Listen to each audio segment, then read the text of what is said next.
Noong panahon iyon, nagsalita si Jesus sa mga tao tungkol sa paghahari ng Diyos. Pinagaling niya ang mga may karamdaman. Nang dinidinin na nilapitan siya ng 12 at sinabi sa kanila, "Paalisin na po ninyo ang mga tao na makaparoon sila sa pagmanayon sa kabukiran sa paligid upang humanap ng makahari at matutuluyan. Nasa ilang na lugar po tayo." Ngunit sinabi niya, "Kayo ang magbibigay sa kanila ng makahari." Sumagot sila, "Wala po tayo kundi 5 tinapay at 2 isda. Kaya kailangan bumili kami ng pagkain para sa mga tao ito. May 5,000 lalaki ang naroon." Ngunit sinabi niya sa kanyang mga alagad, "Paupuin niyo sila ng pulog-pulog na tig-50." Ganyan niya ang ginawa niya. Pinaupo ang lahat. Kinuha ni Jesus ang 5 tinapay at 2 isda. Tumingala sa langit at nagpasalamat sa Diyos. Pinaghati-hati niya ang mga ito at ibigay sa kanyang mga alagad upang ipamahagi sa mga tao. Nakakain ang lahat at nabusog. Pinipon ng mga alagad at lumapis at nakapuno sila ng 12 bako.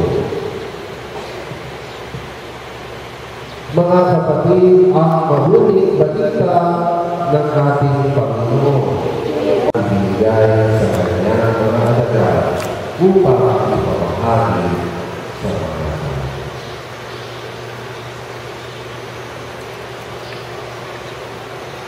Tayo ay sumaksi sa mga nakalipas sa mga araw, iba't ibang pagbabahagi ng sarili.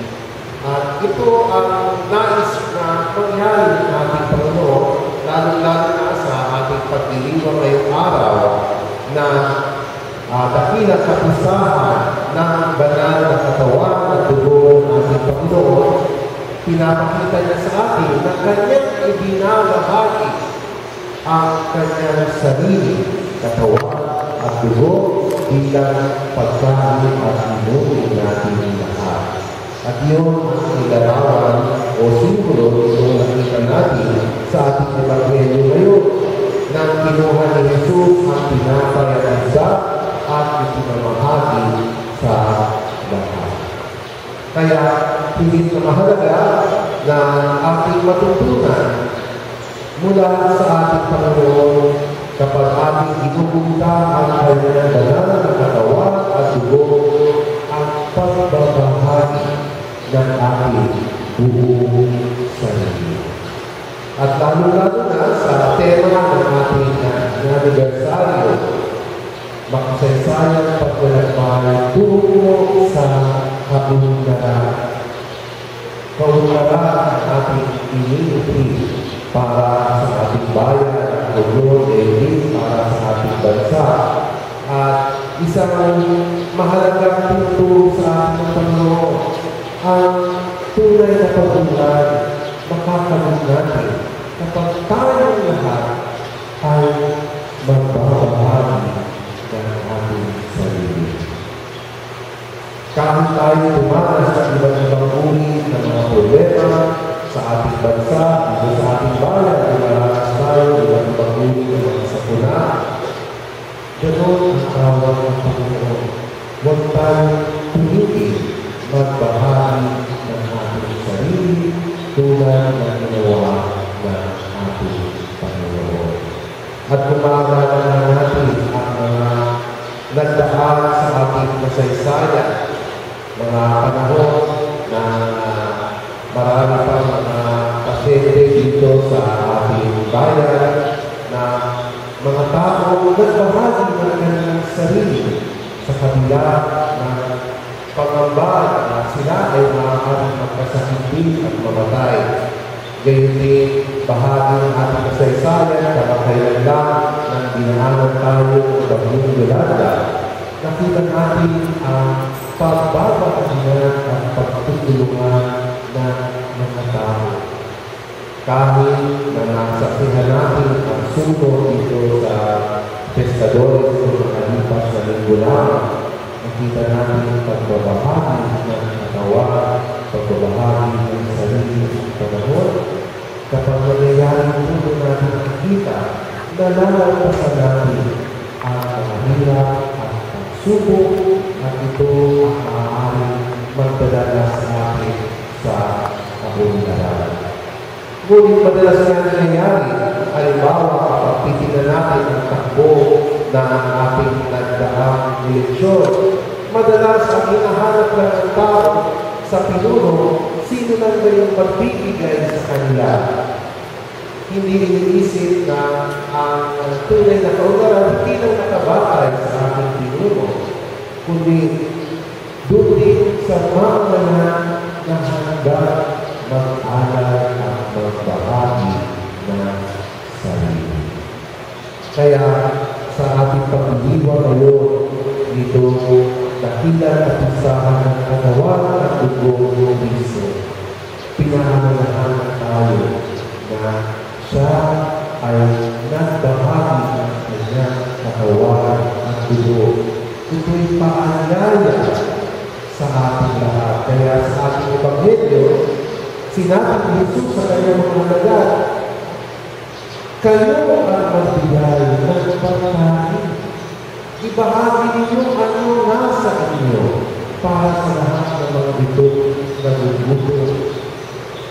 At kapag nagawa natin ito, tulad ng iba't ibang pagdiriwang natin at iba't ibang nangyari, mga kilos natin para sa pagtulong, madalas mararanasan natin ang kasaganaan ng mga biyaya kapag ang lahat ng ito ay ating ibinabahagi sa isa't isa. Ngayon ito, nasaksihan natin iba't-ibang pamamaraan ng pagbabahagi, hindi lang sa bagay-bagay, kasama ang ating panahon, ang ating mga talento, iba't-ibang mga grupo, ang kumilos, iba't ibang paraan ng pagbabahagi ng sarili. Kapag mas mapaunad natin itong ating pagkakaisa, itong pagmamahalian. Ang ating Panginoon sinasabi mararanasan natin ang kasaganaan ng mas maraming mga biyaya sa ating buong bayan. Ito yung isang naging naging problema sa ating bansa na madalas ang nangyari kaya marahil hindi nanaig ang kandidato ng administrasyon dahil mayroong pagkunan pero hindi nakabahagi ang marami.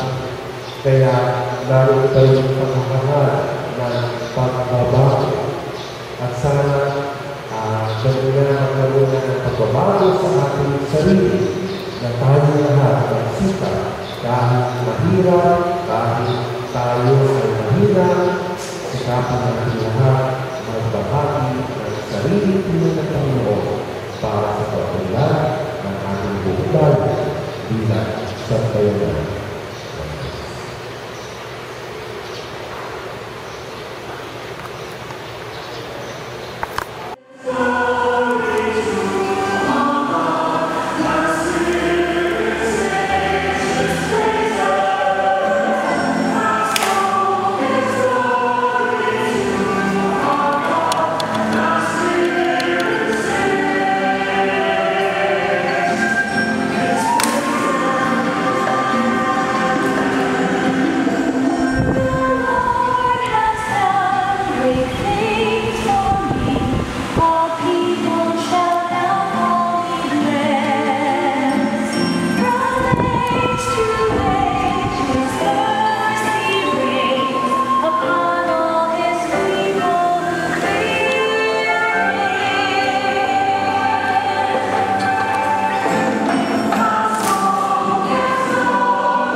naman po ang nakatawan ko si Dr. Abdul Inahan, Chief po ang Universitario Hospital para sa PSC message po sa katapusan po ng ating 110th Julio.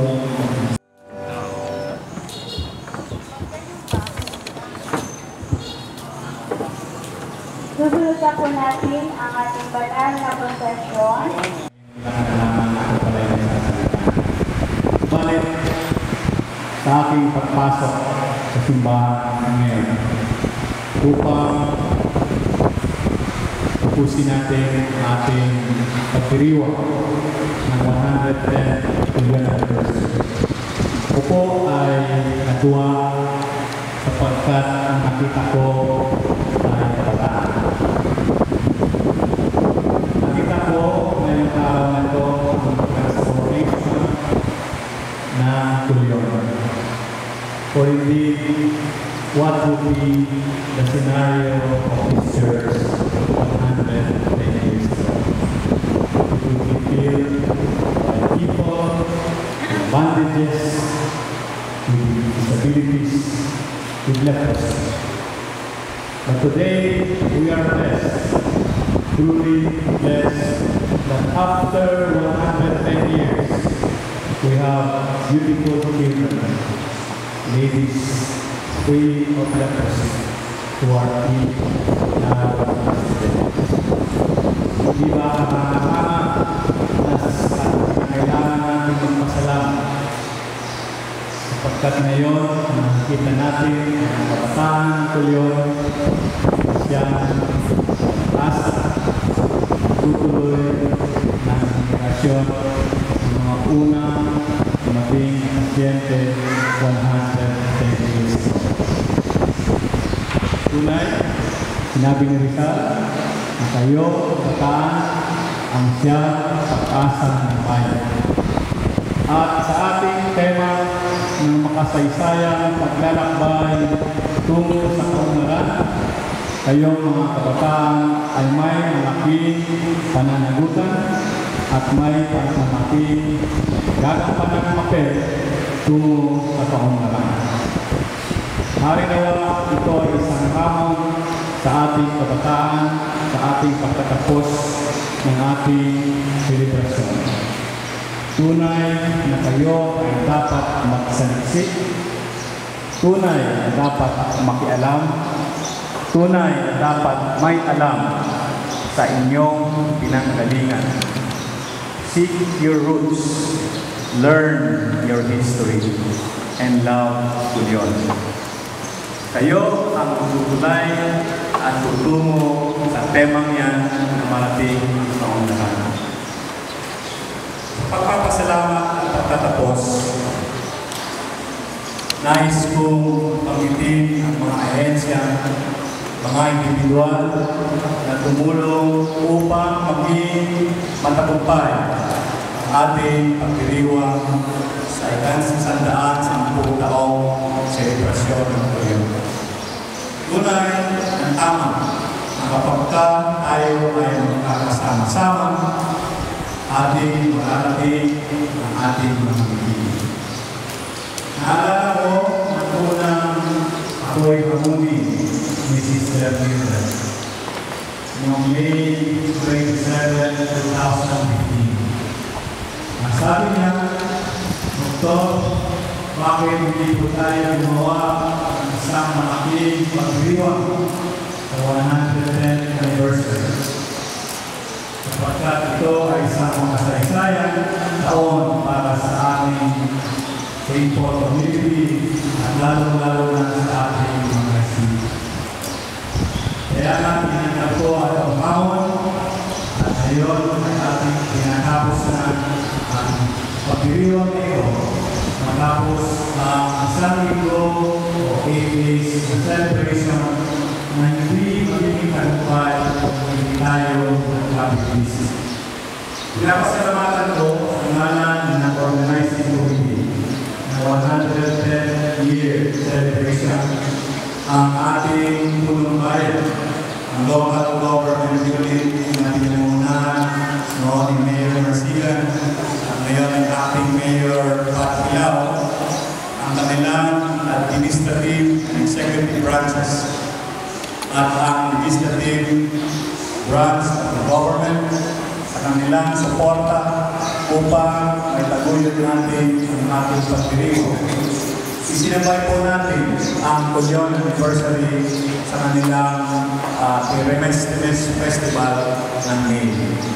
Maraming salamat sa ating mga pinuno, ating bayan na nagtumatanaw sa kanilang pinanggalingan sa Kulyon Sanitarium at sa Kulyon Leper Colony at sa Kulyon Island District.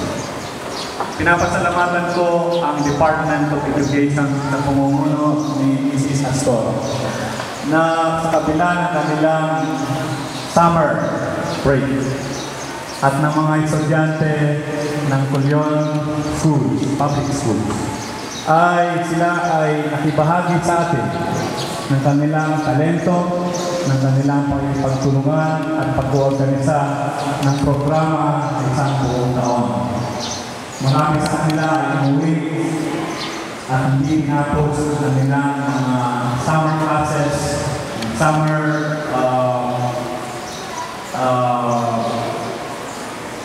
evenings para lang makadalaw sa ating pagpiliw.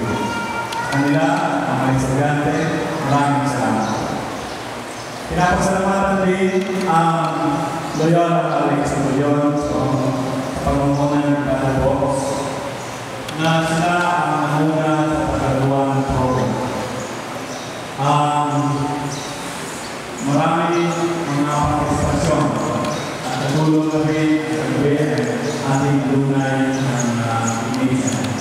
Maraming salamat at inuugnay natin ang ating mga activities sa ating celebrations this week.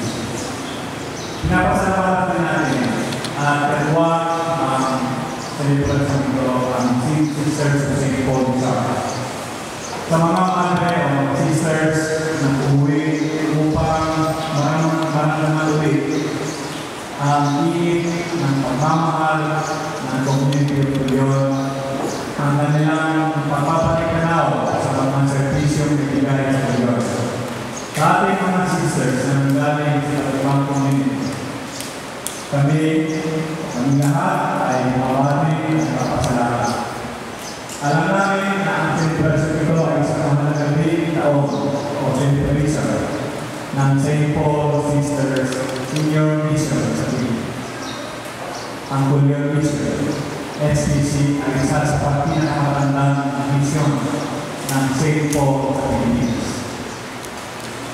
Siguro, pinapasalamatan namin kayo at sa inyong matagal ng pagsiservis sa Kulyon at naway patuloy ang inyong bunga ang inyong patuloy ang misyon. Hindi nga lang sa health concern o education, pagkos sa inyong ibang misyon sa ating mga kapatid na Tabanos at marginalized community. Naway ang isang celebration ay nagbigay ng panibagong sila, ang panibagong direksyon kung paano ang SCC Sisters ay magiging malumpay sa darating mga hinarap ng ating pagdiriwang o ating patuloy na celebration ng Kulyon sa darating hinarap. Sa ating Society of Jesus na nasa-celebrate din ang nilang 110-year mission sa Kulyon. Correct me if I'm right, fathers, this should be the last celebration that the Society of Jesus will engage in terms of the pastoral function. Ito po ay magiging huling taon ng Jesuits at tayo ay lilipat na sa ibang sekta. Hindi pagkus ng Jesuit ay nandito pa rin sa ating celebration. Kaya ang 110th anniversary ay isang makasaysayan at inaantay namin yung paglilipat ng taon. And that will be a big celebration also spiritually. Maraming salamat sa inyong mga kusitan. Ito ay isang malaking transformasyon na inyong pinagdaman sa amin na paglilingkod. Ngayon ay mga kabataan na ligtas na sa sakripisyo nila. Transformation indeed that the sisters of St. Paul and the Jesuit would acclaim victory and success after 110 years. Thank you for your fathers and thank you for your sisters. May your tribe continue and may your mission be accomplished in the years to come. Last but not least will be my staff. Ang DOH CSDX family, which I would like to commend and thank. Despite the many work in the hospital, despite the many emergencies and patients in the ward, the hospital continued to be business as usual. Subalit, kahit na kami ay business as usual sa hospital, ang CSDX family ay patuloy at lingkod at maglilingkod sa mga darating na taon at hindi kinala ang 1986 May 28 at ito ay sumisitulo ng aming buhat o ng C na ipinahin noong May 27, 1986 at ito ay patuloy na aming ginagampanan upang marating namin ang kapitkain ng bawat isa. The DOH CSDX, I am very proud and very happy and will continue to participate in community development as being part of the family. Sa pagkatapos sa bawat isa, hindi po ito magiging magkakampay kung tayo lahat ay hindi nagsama-sama at nag-participate. Tunay na ating nasabihin na I love to be honest. Ang bawat isa sa atin ay dapat magpakita ng pagmamahal sa ating bayan ng isa, Tulyon. Kaya nga sa iba't ibang pamamaraan ng ating pwede ibigay, tayo ay dapat magpakita na ating mahal ang ating bayan ng Tulyon. I love Tulyon. Sa pagkasama-sama natin ay ating rin pakita na ating mahal ang ating bayan ng Tulyon. Bilang DOH, bilang Jesuit, bilang LCC, bilang DepEd, bilang mga estudyante, we all love Tulyon. Ngunit sa bandang huli, kinakailangan natin ipakita at maging salamin ang bawat isa sa atin kung ano ang Tulyon. Dapat kapag may pumunta sa turis o isang panyaga na pumunta at magtatanong, ano ba ang Tulyon? Taas mo dapat tayong sasabi na I am Tulyon. Ako ay sumasalamin sa aking bayan ng Tulyon. I am Tulyon is an action. It speaks of what Tulyon is and what Tulyon will be by yourself. Ikaw ay magiging salamin ng Tulyon, kaya dapat mong sabihin, I am Tulyon. Kung ikaw ay asendo, kung ikaw ay pag-isa, yan ang Tulyon na nagsasalamin sa iyo. I am Tulyon ay isang hamon sa ating kabataan. Naway, sa mga darating na taon, tayo ay kasama-sama upang simulan ulit, upang pag-iwan ulit. Maybe 120 years from now, or 120 years celebration, or maybe by next. At sa lahat, ako po ay magpapasalamat sa lahat-lahat na tumulong. Harinawa, tapos sa ating celebration, meron tayong natutunan, meron tayong nakahali, at higit sa lahat, meron tayong natulog na dapat mahalin natin. We are love to you, and at the end, ay pakita natin na tayo, ikaw, ako, tayo lahat ay tuloy. Maraming salamat.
At sabay-sabay po natin